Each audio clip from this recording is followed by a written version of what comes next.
Nah, itu makanya cek kesehatan gratis sangat bermanfaat di Puskesmas Bupul. Bagaimana kita berupaya untuk menjaring, mendeteksi, men-screening orang yang sehat maupun orang yang sakit sekalipun. Bahkan bapak-bapak dan mama-mama dong di sana itu cuma datang hanya untuk kumpul-kumpul dan tertawa-tertawa. Itu sebuah ini loh, stimulus. Iya, jadi kebersamaan itu kadang tidak datang hanya dari sehat aja, tapi nanti penyakit tadi itu loh. Gitu, jadi kebersamaan tuh penting banget gitu. Tapi kesembuhan itu datangnya dari masyarakatnya sendiri, dari pasiennya sendiri. Bagaimana pola hidup yang mengatur kehidupan, bagaimana caranya, bagaimana rutin berobatnya nih. Dengan banyaknya tugas dan tanggung jawab kami, bagaimana kami berupaya pagi kami melakukan pelayanan ya di dalam puskesmas, lalu siangnya kami biasanya keluar melakukan kegiatan penjaringan gitu.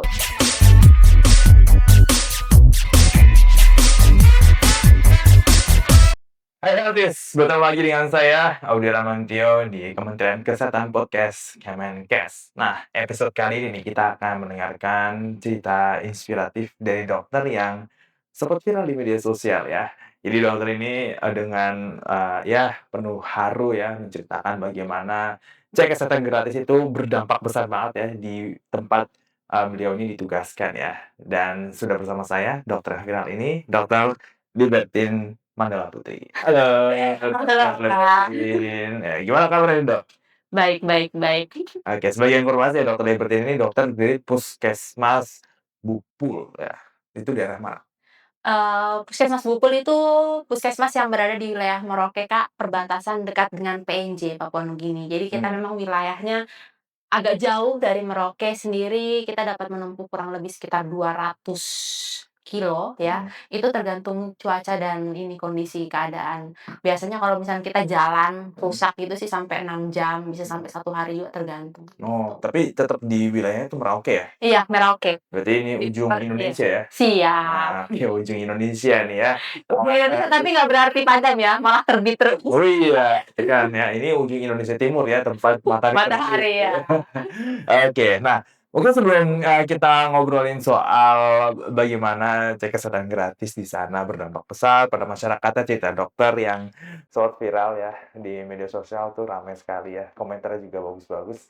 Nah, kita mau ngulik dulu nih ya tentang perjalanan karir dokter, ya, perjalanan hidup dokter lah gitu kan dari awal. Bagaimana dokter akhirnya bisa menjadi seorang dokter dan ditempatkan di Puskesmas Bupul. Saya sendiri memang lahir besar di pedalaman, Kak.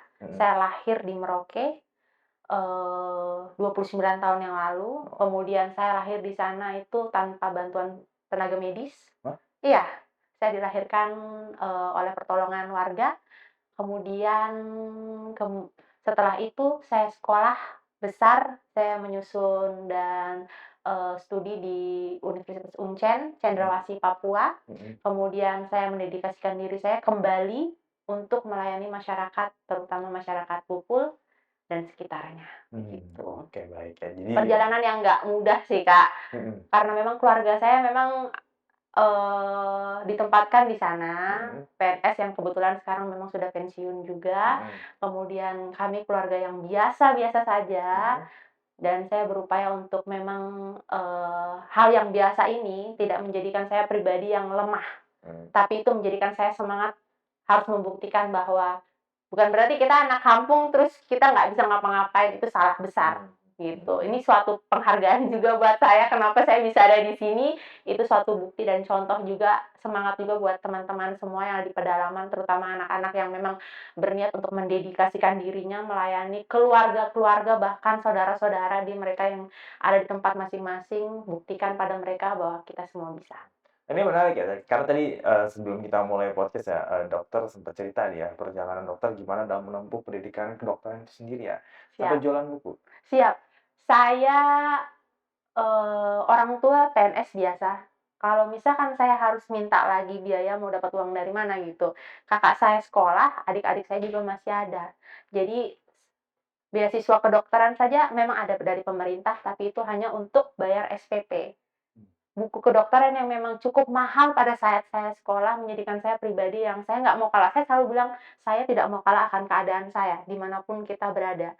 Jadi bagaimana saya mengatur cara saya berpikir, saya berjualan buku, ketika saya sudah menghasilkan buku itu, lalu, hasil yang saya dapatkan itu yang saya belikan, begitu. Sampai saya kalau mau dibilang jadi kita gimana anak muda tuh berpikir nggak usah yang kita harus gengsi apa segala macam. Saya nggak gengsi, Kak.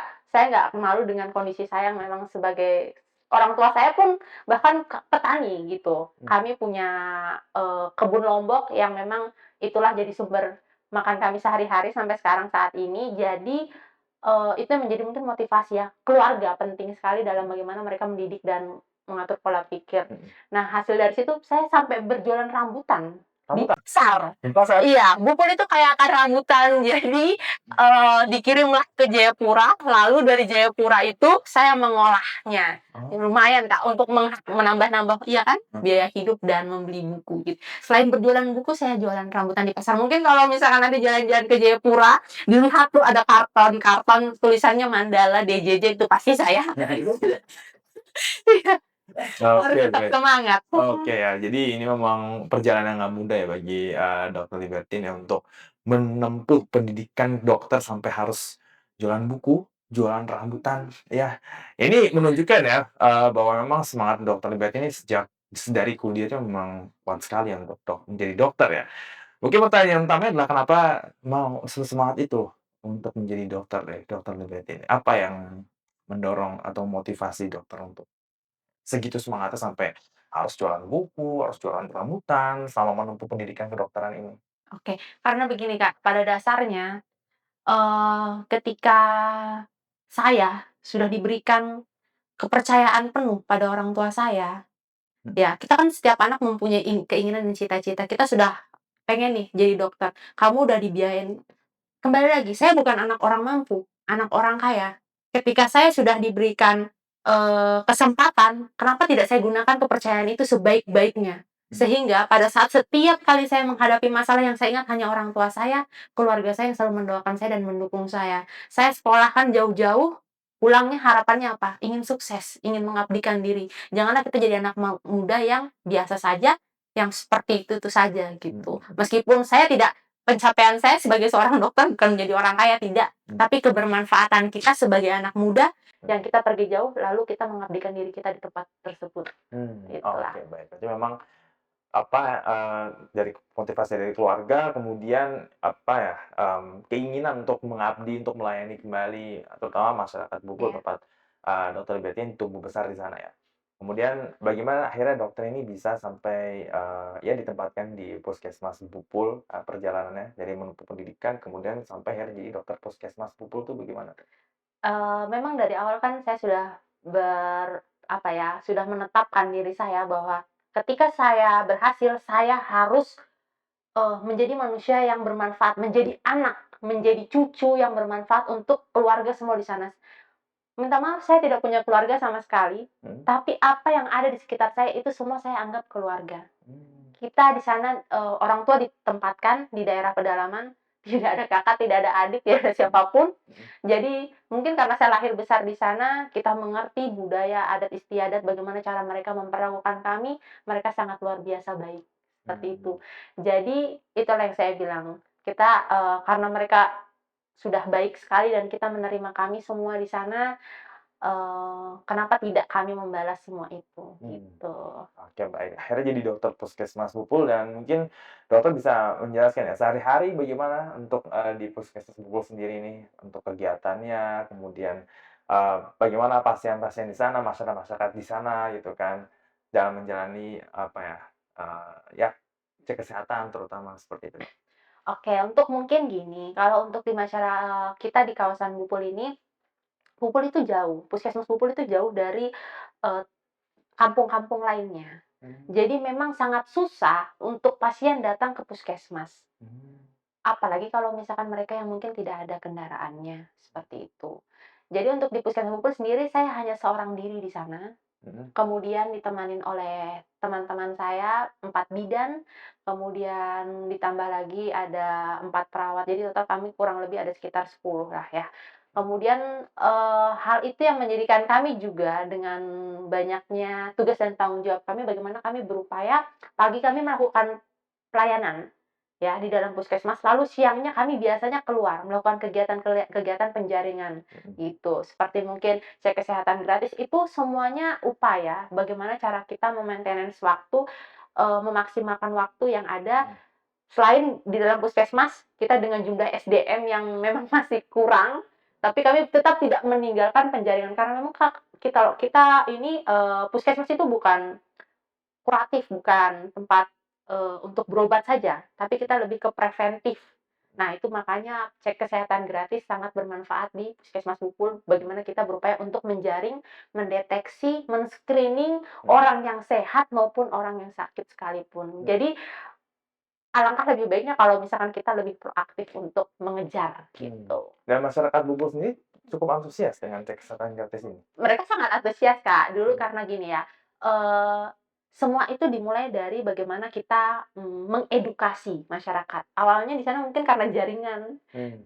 kan masyarakat belum banyak yang paham ya tentang, cek kesehatan gratis. Nah, semakin sering kita melakukan, kegiatan jemput bola, kemudian kegiatan posyandu, pusling ya, itu semakin banyak masyarakat yang paham tentang cek kesehatan gratis. Cek kesehatan gratis awalnya itu dari awal memang tidak ditanggung oleh jaminan kesehatan. Sekarang kita tahu untuk pemeriksaan kesehatan, itu berapa biaya yang dibutuhkan. Nah, dengan ada cek kesehatan gratis ini, pemerintah sudah memudahkan masyarakat untuk melakukan pemeriksaan secara gratis. Lalu masyarakat itu secara antusias, mereka yang selama ini, eee, belum tahu sakitnya apa atau mungkin mereka yang merasakan badan-badan sakit, otomatis mereka yang mungkin sederhananya cek kolesterol, gula darah, apa segala macam, sekarang pemerintah sudah menyiapkan kita BMHP yang begitu banyak. Mhm. Nah, jadi itulah yang kita gunakan supaya masyarakat ini tetap antusias. Jadi masyarakat dengan datang ini sudah beranggapan ingin diperiksakan semuanya, jadi mereka akan terus-terus datang. Jadi antusiasnya menurut saya sangat-sangat bagus sampai saat ini sih. Oke baik ya, ini luar biasa ya. Jadi memang bagaimana cek kesehatan gratis ini tuh mendapatkan respon yang sangat positif sekali ya dari masyarakat atau masyarakat Bupul yang cukup antusias nih menjalani, cek kesehatan gratis ya, Dok, ya. Dan selama cek kesehatan gratis ini nih, masalah kesehatan apa yang paling banyak ditemui di masyarakat Bupul? Untuk sampai saat ini, Puskesmas Pupul paling banyak ya, Mhm. itu hipertensi. Oh. Ya, paling banyak hipertensi, kemudian diabetes juga banyak, Mhm. dan TB. Mhm. Ya, TB itu sekarang banyak sekali, bukan Mhm. hanya di wilayah kami saja di Bupul, kemarin juga sempat saya berbicara dengan teman-teman dari seluruh Papua yang Mhm. kemarin kita mendapatkan penghargaan, banyak kasus TB di wilayah kerja kami semua, gitu, terutama di daerah Indonesia Timur. Nah, makanya itu saya sangat-sangat untuk, memang ingin sekali untuk menjaring masyarakat ini bagaimana kita. Kebanyakan masyarakat sekarang itu datang ketika mereka sudah mendapatkan gejala, Mmm. seperti itu, ya. Jadi kenapa sumber daya itu sangat perlu di puskesmas, Mhm. supaya banyak waktu kami untuk menjaring. Jadi jangan menunggu pasien itu sakit, Mmm. gitu. Bagaimana tuh, Kak, kalau misalkan kayak gitu? Oke baik, jadi memang program promotif preventif ini Iya, menjadi harus Rasa maksimal, ya. hal yang paling maksimal nih, oke. TB menjadi salah satu, masalah kesehatan yang cukup, jadi concern ya di wilayah, Bupul ya. Kalau boleh tahu nih Dok ya, apa faktor resiko yang paling besar dari mereka akhirnya angka TB di sana cukup besar? Oke, untuk kami di sana wilayah, kampung lokal ya. Mhm. Kita sekarang tidak bisa, hanya kampung lokal saja. Kami memang punya kebudayaan, yang memang mereka membiasakan diri ketika ada yang salah satu untuk, berduka, Mhm. mereka akan membiasakan diri untuk berkumpul, kurang lebih sekitar 40 hari. Mhm. Kemudian untuk, Mhm. rumah juga ya, rumah juga di sana itu belum memang memenuhi. Mhm. Yang mana mungkin banyak ventilasi yang tidak ada, Mhm. kemudian pola hidupnya mereka juga. Tapi kebanyakan sampai saat ini yang kami temukan adalah di mana kalau misalkan satu rumah ada yang TB, belum tentu anak-anaknya tidak, gitu. Mmm. Jadi memang mereka belum sadar penuh. Mhm. Mereka akan datang ketika pasiennya sudah benar-benar parah, Mhm. begitu. Mhm. Dan mereka juga belum paham tentang bagaimana, gejalanya, seperti itu. Jadi lebih ke pola hidup sih, kebiasaan Mhm. adatnya ya yang berkumpul-kumpul itu, Oke baik. dan rumah-rumahan. Nah ini kan berarti, apa ya, dari dokter sendiri untuk bisa menjelaskan ya tadi itu ya kan, resikonya, kemudian pola hidupnya dan segala macam ya kan. Ya tentu butuh, pendekatan dan pendekatan di setiap daerah itu pasti beda-beda ya, itu kan untuk masyarakat Pupul sendiri nih, Dok, ya. Sejauh ini nih dari Puskesmas Pupul sendiri bagaimana akhirnya turun ke masyarakat langsung ya untuk mengedukasi, untuk, ya melakukan kegiatan-kegiatan promotif dan preventif ya supaya angka TB ini nggak naik lagi gitu? Itulah Kak, pentingnya adalah ketika kita seorang dokter ditempatkan di suatu daerah bagaimana kita caranya memahami memahami, Mhm, bagaimana budaya sekitar, bahkan cara berkomunikasi pun itu sangat penting, iya, gitu. Karena terkadang kalau kita yang dari luar gitu ya, banyak yang susah untuk kita itu menyesuaikan diri. mhm, Nah, kalau misalkan kita yang memang asalnya dari pedalaman tersebut atau memang yang dari lingkungan lahir besar di sana, kita akan mudah nih untuk memang mengedukasi, mengajak, dan memberikan, pencerahan. Kita tahu bahwa kondisi di sana pendidikan seperti apa, status ekonomi keluarga di sana seperti apa, jadi upayakan untuk mungkin berbicara yang, mudah dipahami, tapi cepat juga dimengerti, seperti itu. oke baik. Dan sejauh ini berarti dokter udah turun ke kampung-kampung ya, maksudnya Siap, udah ngobrol sama, ya apa namanya, orang-orang di sana bagaimana pencegahan TB seperti siap. itu, Dok. Itu bagaimana, Dok, respon dari masyarakat sendiri? Respon mereka kebetulan sangat bagus ya, Kak, ya. Mhm, Jadi mereka kalau untuk, tadi, butuh ada namanya sebuah kasus mhm, untuk diyakinkan bahwa ketika puskesmas hadir, mhm, saya tidak bilang saya dokter yang hadir di sana, karena saya bekerja bersama tim yang hebat-hebat ya, Kak. mmm, Saya beserta tim di sana hadir, mhm, teman-teman nakes di sana hadir. Ketika pasiennya sembuh, itu menjadikan mereka lebih antusias, "Oh, ternyata yang sakit kemarin bisa disembuhkan. Yuk mari kita terus memeriksakan diri," itu. mmm, Seperti itu. Jadi itu saya juga belajar ternyata, oh caranya seperti ini, mhm, gitu. mhm, Kita nggak bisa memaksakan mereka percaya kepada kita, tidak. mhm, mhm, Tapi bagaimana tadi yang saya bilang, kita bagaimana keaktifan kita, ya, mhm, untuk memancing dan menarik mereka mhm, untuk memeriksakan diri, mhm. gitu. Oke, baik. Nah, ini kan, dokter kan ya tadi saya bilang di awal-awal kan itu kan sempat rame kan, sempat viral di media sosial karena cerita mengenai CKG di sana, itu berdampaknya seperti apa itu kan, sampai sampai terharu seperti itu, Dok. Memang memang sebesar apa, Dok, dampak CKG di sana itu bagi masyarakat? Untuk dampak CKG-nya sendiri sangat bermanfaat, Kak, karena yang tadi saya bilang ya, untuk kita medical check up itu butuh ratusan ribu, Mhm, ya.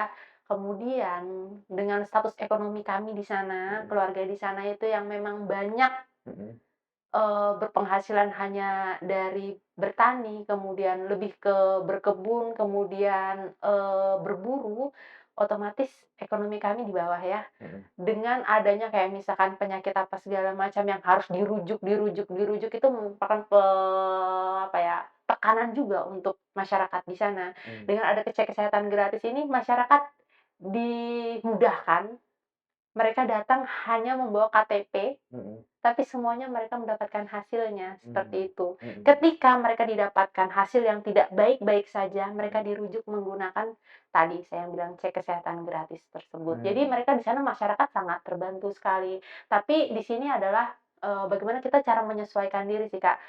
Terkadang masyarakat nih mau nih mhm, untuk periksakan, mhm, tapi apa, mereka harus mencari makan terlebih dahulu. Jadi kita menyesuaikan waktu. Jadi kalau untuk saya sih sebenarnya nakes itu, eee, harus banyak-banyak bersabar dan mengerti sih, seperti itu. Karena kita mhm, nggak bisa memaksakan mhm, mhm. sesuatu. Oke, karena mungkin mereka jalan dari rumah ke puskesmas aja udah Nah, effort sendiri ya? iya, sudah sangat jauh gitu, Kak. Heeh, Jadi makanya saya bilang puskesmas itu lebih ke preventif pencegahan dan harus, pergi ke daerah-daerah tersebut. Jangan membiarkan sampai masyarakat itu kalau yang masih makanya saya bilang gini, masyarakat yang datang itu masyarakat yang bersyukur. Kenapa? Mereka ada fasilitasnya ya, ada mungkin kendaraannya, ada orang yang mengantar.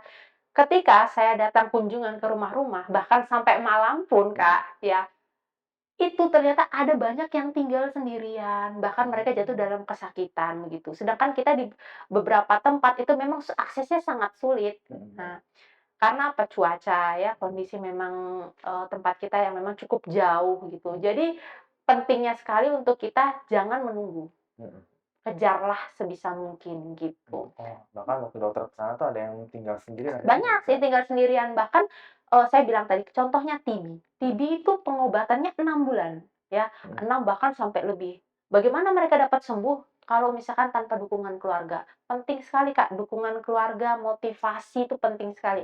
Motivasi itu datangnya dari mana? Dari diri sendiri, dari nakesnya, dari keluarga, seperti itu. Jadi ini kita sama-sama nih semua nih harus bekerja sama, gitu. dan waktu dokter datang ke sana tuh mereka pasti senang banget ya? Oh, senang banget. Iya, gitu pasti. Senang banget, Iya, iya. karena mereka sendiri kan ya dengan keadaan seperti itu kan susah kan datang Mhm. ke puskesmas itu sendiri, Dok, ya. Jadi datengin dokter tuh pasti rasanya senang banget ya, Dok, ya? Jadi saya senang banget Iya, didatangin ya? iya, Oh iya, didatengin. jelas. Iya, iya. Jadi Terus kalau saya lebih ke gini, Kak, saya lebih ke bersyukur karena gini, bukan hanya mereka sebenarnya yang bersyukur karena saya, mhm, tapi kita sendiri yang bersyukur karena gini, oh ternyata kita dapat satu yang harusnya itu mereka sembuh dan ketika mereka sembuh tuh ada sesuatu yang kayak akhirnya satu udah berhasil gitu. mhm, Satu-satu kita nggak pernah menghitung berapa jumlah yang sudah kita obati, tidak, Kak. Tapi satu saja dengan kita merangkul mereka semua, itu merupakan apa ya, keberhasilan. Keberhasilan itu bukan tentang materi sih, tapi ya tentang seperti itu. oke, baik. Apa, Dok, tantangan yang juga cukup paling besar ini, Dok, ya, terutama tantangan kesehatan di sana selain ya tadi, keterbatasan daerah, apalagi, Dok, tantangan-tantangan yang mungkin, dokter sebagai nakes di, wilayah Bupul itu, hadapi gitu? Oke, mungkin karena terkait dengan sumber daya manusia kami ya. Mhm, Kami di sana hanya sedikit orang, jadi bagaimana saya berupaya, ketika meskipun jumlah kami yang hanya sedikit, kita tetap semangat menciptakan rasa kebersamaan. mhm, Dan syukurnya adalah tim-tim saya di sana adalah tim-tim yang luar biasa semangat dan antusias. Jadi sampai sekarang keberhasilan di suatu puskesmas itu mhm, tidak akan berhasil ketika tidak digapai bersama-sama. Jadi dengan beban kerja yang banyak, kami berupaya untuk bekerja sama, itu yang pertama tadi. Rasa kebersamaan, kekompakan, kemudian semangat itu harus tercipta dulu dari kami. Ketika kami turun di lapangan, kami udah lemes-lemes, gimana coba sama pasiennya. mmm, mhm, Itu, jadi setelah itu, setelah kami memang udah bersemangat, antusias untuk melayani, kami pergi ke rumah tersebut yang tadi Kakak sampaikan bahwa mereka pasti sangat senang akan kedatangan kami. Di situ kami menciptakan rasa kekeluargaan lebih tepatnya. Yang tadi saya bilang, pengobatan itu butuh waktu yang lama. mhm, Bukan hanya saya kasih obat terus dia pasien langsung sembuh, tidak. mhm, mhm, Tapi bagaimana terus berlanjut sampai sembuh, gitu. mhm, Jadi rasa kekeluargaan sih mungkin yang iya. lebih ini ya, gitu. Oke, baik. Ada nggak sih, Dok, mungkin, 1 atau 2 kasus aja nih dari Mmm, salah satu pasien dokter nih yang benar-benar, tadinya mungkin kondisinya dia ini agak cukup memprihatinkan secara kesehatan, terus akhirnya dia sudah bisa kembali sehat gitu, Dok, ya, setelah ya mungkin dokter dampingi dan juga tim ya dampingi itu ada nggak sih, Dok? ada. Ada beberapa kasus yang memang bukan ada sih, lumayan banyak. Yang tadi Gimana? saya bilang ini ya, Kakak, saya bukan menyombongkan diri atau apa, tapi pribadi sendiri merasa bahwa ketika Mhm, kita yang lahir, besar, dan mengerti bagaimana mengerti pasien, mereka akan tetap antusias untuk datang dalam kondisi apapun. mmm, Pasien-pasien itu atau keluarga kami di sana itu, mereka sering datang dengan keluhan yang berat, tetapi ketika mereka menganggap bahwa kita ini adalah orang yang dapat dipercaya, mhm, orang yang mengerti kasusnya, mereka akan rutin untuk berobat. Jadi sebenarnya penyembuhan itu bukan datangnya dari saya. mmm, Penyembuhan itu datangnya dari keteraturan pasiennya sendiri, bukan dari kami gitu. mhm, Itu emang udah tugas dan tanggung jawab saya untuk mengedukasi. Tapi mhm, kesembuhan itu datangnya dari masyarakatnya sendiri, dari pasiennya sendiri.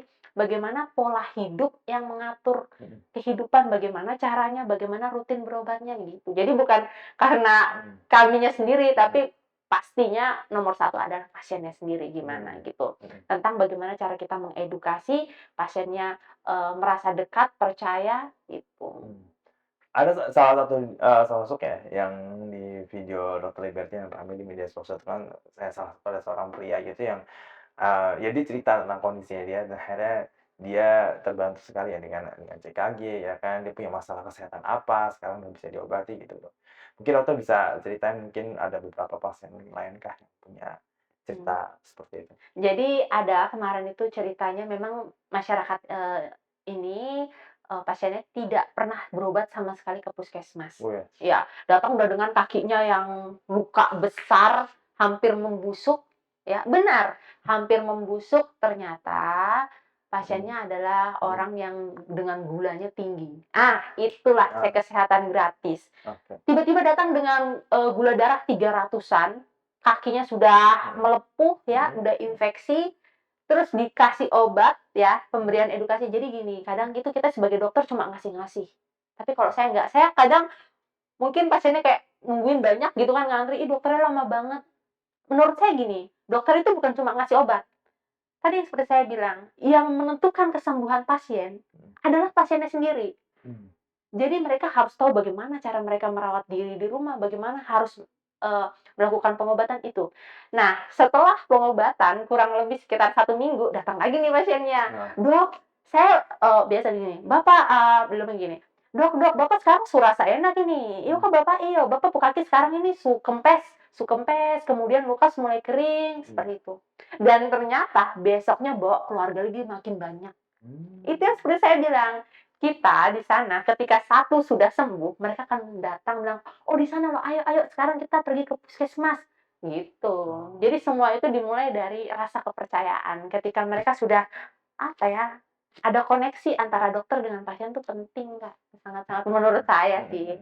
Ya ini bener cerita yang luar biasa ya, karena ini bukan soal ya technically atau teknis soal, kesehatan itu sendiri, soal apa, tapi memang bener koneksi ya antara dokter, apalagi putra-putri daerah Iya, sendiri nih kan, asli. ya kan? Bukan asli juga sih, lahir, Ya, besar anak kampung lah ya, tepatnya gitu. maksudnya memang lahir besar di sana, memang sudah membaur di sana gitu kan, ya memang apa, hadirnya putra-putri daerah untuk bisa mengabdi kembali ke daerahnya itu memang cukup penting dan krusial sekali ya, Dok, ya? Siap. Heeh, Saya sih yakin mhm, sampai saat ini gitu. mhm, Karena kemarin juga saya sempat ya Kak di daerah gitu. Jadi ternyata memang cara kita untuk beradaptasi itu sangat penting mmm, di kesehatan. mhm, Kesehatan tuh bukan tentang apalagi kita di puskesmas ya bukan hanya tentang mengobati, tapi tentang kepercayaan. mmm, Semua kesembuhan itu datangnya kita memang wajib ya memberikan mereka terapi, mhm, tapi bagaimana pola hidup mereka di rumah gitu. mhm. Bagaimana mereka cara mempertahankan dari yang sehat-sehat terus, dari yang sakit kembali sehat, seperti itu. Penting sekali. Mhm mhm. Iya, dan inilah, ya salah satu yang jadi, program utama pemerintah ya untuk bisa membina dokter-dokter dari, putra-putri daerahnya dan mengabdi kembali ke daerahnya, seperti Dr. Liberty ini, Dok, ya. Dan, beradaptasi juga ya kan, karena memang nggak mudah, apalagi orang misalkan ya orang kalau misalnya dari luar, misalnya dari Jakarta, terus misalkan ke masyarakat Bengkulu itu kan pasti mesti mempelajari dulu kan ya, adat budaya di sana gitu, Dok, ya. Mungkin dokter bisa, sharing sedikit ya, mungkin kalau budaya di sana tuh seperti apa sih, Dok? Bagaimana untuk bisa akhirnya pesan-pesan kesehatan terutamanya ya, bisa diterima dengan baik, supaya, mereka tuh bisa ya dapat informasinya dalam apapun keadaan mereka gitu, Dok. Itu mungkin bagaimana, Dok, secara budaya, secara nilai-nilai yang mereka anut gitu, Dok? Kebetulan kalau untuk kami sendiri di sana tuh orangnya seru-seru ya. Mhm, Jadi mereka tuh lebih suka untuk kayak kita mendengarkan dan bercerita. Inti poinnya adalah kalau misalkan ketemu dengan masyarakat sekitar, itu, coba pahami bagaimana mereka berbicara dengan kita, mhm, gitu. Berupaya untuk mendengarkan dan mengerti, bukan cuma hanya mendengarkan gitu, mhm, tapi memahami maksud dan tujuannya. mhm, Jadi itu penting banget kayak misalkan mhm, kita ini ngobrol gitu, terus kayak iya beneran Kak, jadi kalau misalkan kayak saya pergi gitu, itu udah mulai tuh disapa semuanya. Iya, karena kalau kitanya sendiri datang dalam keadaan yang udah bersungut-sungut, percaya deh, itu mama yang dari tadi datang ini, pagi nih, itu sudah tambah lemas lagi. Tapi kalau kayak kita udah meskipun dalam saya memang setiap hari minum kopi, jadi nggak pernah sarapan, meskipun nggak sarapan tetap harus semangat gitu. Karena semangat kita itu pasti sampai, jadi energi positif itu pasti sampai ke semuanya gitu, Gimana pasien-pasien. gimana dokter bisa jaga energi positif untuk bisa selama melayani itu kan maksudnya kan nggak mungkin dong kan selama hidup itu kan kita kan positif-positif aja, pasti Iya, ada aja yang bikin kita sendiri nge-down gitu ya. Tapi iya. gimana caranya dokter bisa tetap stay positif kayak begitu? Kadang benar Kakak, bener banget. Jadi gini, kita nggak selalu dalam keadaan yang baik-baik aja ya. Heeh, Jadi kadang saya memotivasi tuh yang memotivasi saya adalah teman-teman saya. Oh. Nah, jadi ketika kita awalnya tuh pura-pura dulu ya. Jadi saya harus tetap berupaya untuk semangat biar teman-teman saya semangat. Mhm. Ketika teman-teman saya semangat, saya langsung bilang gini, "Teman-temanmu loh udah semangat, masa kamu lemah?" Gitu. Mmm. Jadi, "Ayo yuk yuk yuk." Kalau misalnya, "Ayo kita semangat semangat semangat." Padahal itu untuk memotivasi teman-teman. Ketika saya sudah lihat teman-teman, udah gercep banget, Heeh. saya malu dong, Kak, kalau misalnya saya nggak semangat juga. Jadi, apa ya, kadang semangat itu datang dari diri kita yang, melihat orang lain juga gitu. Jadi kita sendiri udah kayak pola pikir kita harus semangat-semangat meskipun nanti pada di rumahnya juga kalau misalkan pasti capek sih pasti, apalagi Heeh. dengan tugas dan tanggung jawab habis dari poli pagi, terus kita akan aktivitas di luar sampai siang malam, dan sekarang juga saya kebetulan lagi ambil sekolah lagi. Jadi banyak sih beban pikiran tuh banyak, tapi bagaimana itu sih prinsip saya. Energi positif, ketika orang udah melihat kita dalam kondisi yang lemah dan ini nggak akan udah kesampaian gitu, Mmm. gitu. Jadi, apa ya, penting banget kita untuk mau dibilang sok kuat, emang sok kuat sih, karena kita nggak mungkin tadi Kakak bilang kan kita pasti tetap lemah juga, tapi ya itulah, saya berupaya untuk menunjukkan bahwa kita datang dengan semangat, "Ayo jadi Bapak dan Mama, semua kita semangat di sini untuk berobat supaya pulih dan sembuh," gitu. Karena nggak banyak anak, apa ya, anak muda atau generasi muda yang sampai segitu semangatnya, maksudnya menjaga semangatnya sampai ya, ya menyala terus lah, ya kan. Karena memang ya kalau ya mungkin kalau dari dokter sendiri memang ya aku harus semangat ini, semangatin timku, kemudian aku bisa semangat balik gitu kan. Karena kan ya itu, kalau dinamika anak muda gitu, generasi muda gitu kan ya kan, ada kalanya pasti nge-down, ada kalanya itu sedih, ada kalanya itu kayak mungkin ya stres atau beban hidup lagi berat-beratnya gitu kan, dan susah untuk tetap stay positif. Nah itu tadi tuh ya, makanya saya penasaran tuh, gimana dong tetap. Mungkin karena gini ya, Kak, dari kecil saya udah dilahirkan jadi anak yang dididik susah, Hmm. gitu. Jadi ketika saya menemukan kesusahan, saya sudah nggak menganggap hal itu susah lagi, Hmm. tapi saya menjadikan itu suatu tantangan. Ketika kita ini kan, saya tidak bilang siapa yang penting ya, kita ini kan dokter nih. Dokter tuh dilihat ataupun kepala puskesmas itu semangatnya kepala puskesmas juga itu dilihat oleh tim gitu, teman-teman nakes. Ketika kitanya sendiri udah lemah, Mhm. kita udah nggak bersemangat, tim pasti tidak akan bersemangat Mhm. nih, iya kan? Mhm. Oh, siapa yang mau didengar? Kayak gitu. Siapa yang mau dengar siapa? Dorong bilang gitu. Mhm. Jadi situlah kalau misalkan kita semua sudah gabung menjadi satu, barulah di situ masyarakat pun akan lebih bersemangat gitu. Nggak mungkin kalau misalkan nggak punya masalah itu nggak mungkin, tapi emang itu ya Kak, udah terbiasa hidup susah ya, tadi saya bilang dari kuliah pun saya susah, dulu pun kakak saya jajan, Mhm. itu sampai ditundukin kepalanya sama mama saya gara-gara nggak punya uang buat beli jajan, kayak gitu. Jadi, itulah susahnya beda yang emang anak lahir dari susah dengan yang emang udah hidup biasa ini ya beda, gitu. Ya ya, dan ya ini memang, apa ya, selain didikin orang tua memang perjalanan hidup dari Dokter Liberty sendiri ya, Dok, ya. Nggak mudah. Memang nggak mudah ya dari kecil gitu kan, itu membentuk mental, Dokter Liberty karena saya yakin nggak semua anak muda loh bisa kayak Dokter Liberty. Mungkin dulu saya waktu saya lebih muda lagi tuh nggak kayak gitu-gitu amat gitu, gitu kan ya. Jadi ini cerita yang luar biasa ya, Helpis ya. Ini bukan cuma soal bagaimana CKG berdampak, tapi ya bagaimana ya kepemimpinan lah. Karena tadi dokter bilang kan, kepala puskesmas dilihat gitu kan. Dilihat sama timnya, dan itu juga bisa dilihat sama masyarakatnya juga yang datang ke sana kan. Pada akhirnya apa ya, pemimpinan juga yang berpengaruh.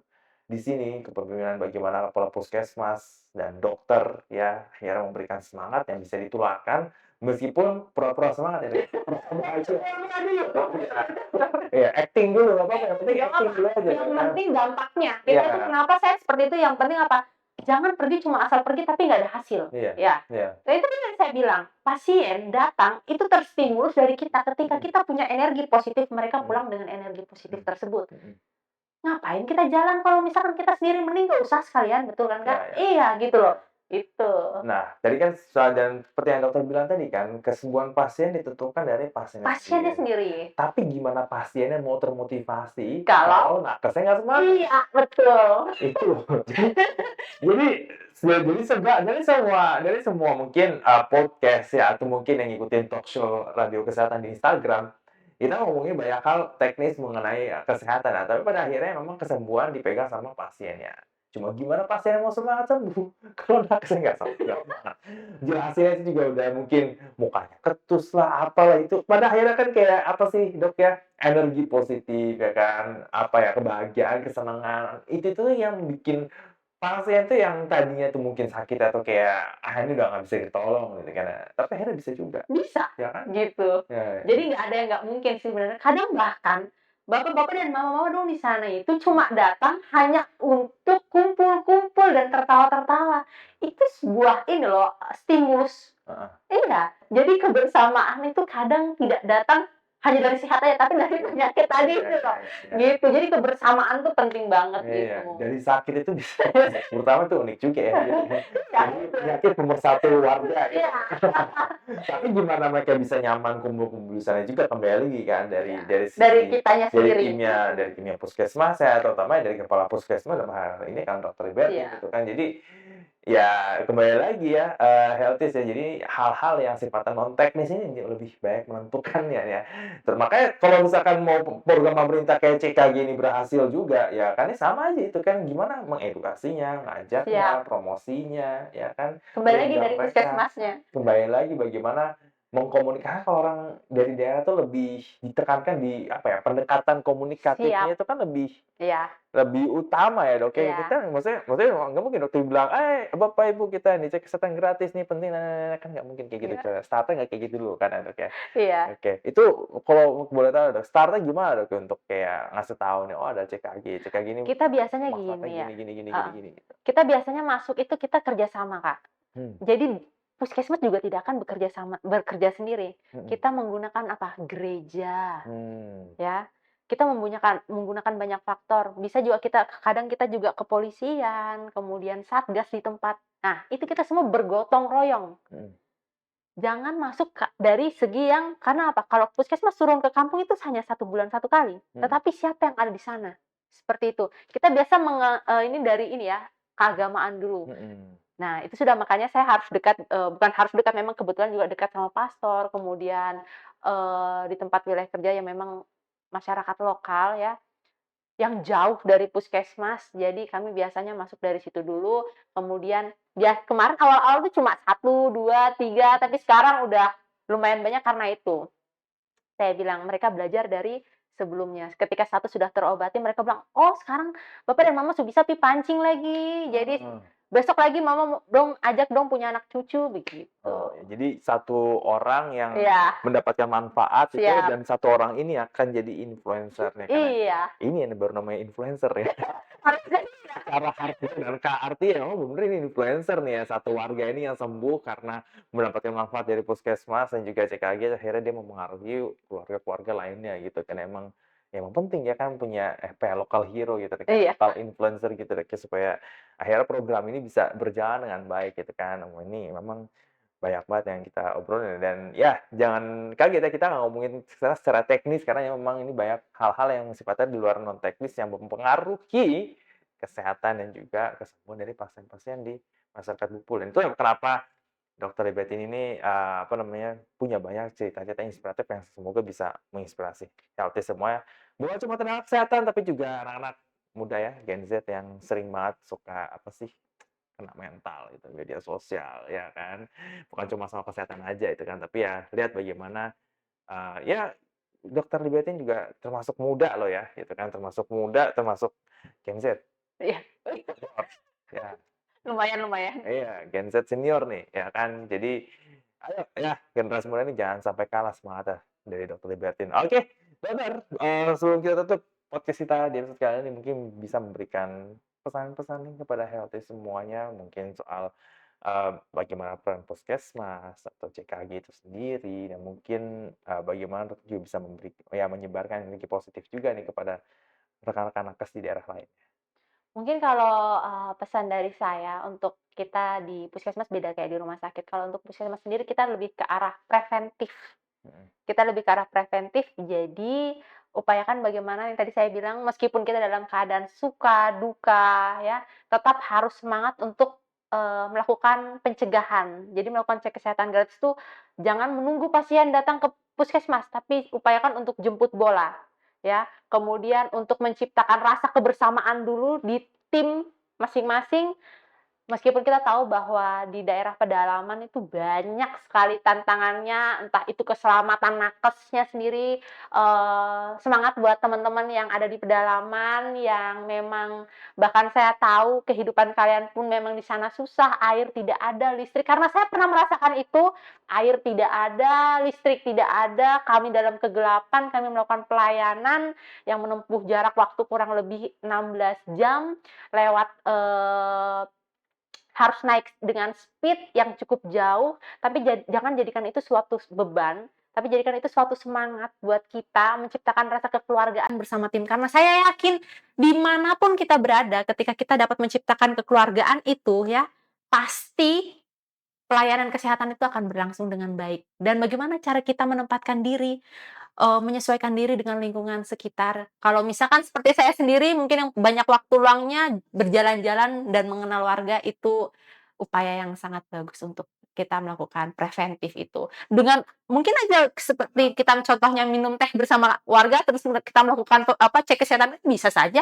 Itu kan dilakukan dimanapun seperti yang selama ini saya lakukan seperti itu. Mmm. Jangan hanya berdiam. Kita jiwa generasi muda jangan mau kalah sama yang masih lebih muda di bawah kita lagi. Seperti itu. Oke.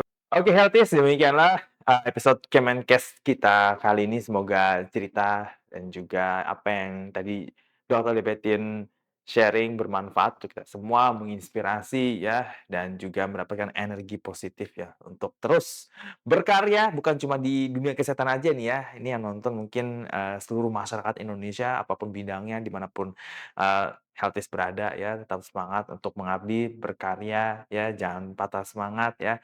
Karena dari semangat kita ini ya tentunya kita bisa memberikan manfaat positif kepada orang lain ya. Kalau misalkan lagi patah semangat, ya pura-pura aja ya, kayak tadi dokternya, pura-pura aja, pura-pura bahagia dulu aja, nanti juga lah bahagia beneran gitu kan ya. Oke, sampai ketemu lagi nanti di episode, Kemenkes lainnya. Oh ya, saya ingatkan ya, yang belum subscribe channel YouTube Kementerian Kesehatan bisa langsung aja subscribe channel YouTube Kementerian Kesehatan, like video ini, share ke teman-teman semuanya, ke grup WA, grup Telegram, grup Facebook ya. Pokoknya share semuanya ya. Kita share yang positif-positif aja, nggak usah share yang negatif-negatif, apalagi hoax ya. Dan kita ketemu lagi nanti di episode Kemenkes berikutnya. Saya Dara Mantio pamit undur diri dan saya ucapkan salam sehat.